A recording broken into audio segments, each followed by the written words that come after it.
Ovid, the Metamorphoses, Episode 6, Apollo and Daphne.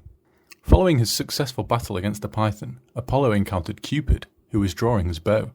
Apollo mocked Cupid's archery skills, and said that Cupid could never kill a foe as formidable as the python. Furious, Cupid responded by saying that his bow would triumph against Apollo. Thus, Cupid flew to Parnassus to devise a scheme. Here he drew two arrows. One had a gold-coated tip, and the other a lead-coated tip. Cupid shot Apollo with the golden-coated arrow, and then shot Daphne, a nearby nymph, with the lead-coated arrow. The arrow coated in gold would cause Apollo to become infatuated with Daphne, whereas the arrow coated in lead would make Daphne reject Apollo's love. Daphne, a virgin of Diana, was in the forests when Apollo encountered her. Because of the arrow's effects, Apollo immediately fell in love with Daphne and wanted her as his bride, but Daphne fled.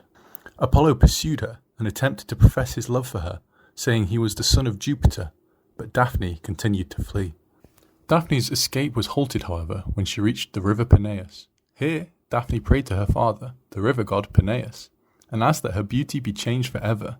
This request was granted by her father, and suddenly Daphne's body transformed into a laurel tree. Apollo was devastated, but continued to love Daphne, and he embraced and kissed her branches. Yet Daphne continued to reject him. Nevertheless, Apollo still loved Daphne, and made the laurel tree his sacred tree. Apollo promised she would wreathe his hair, his lyre, and his quiver.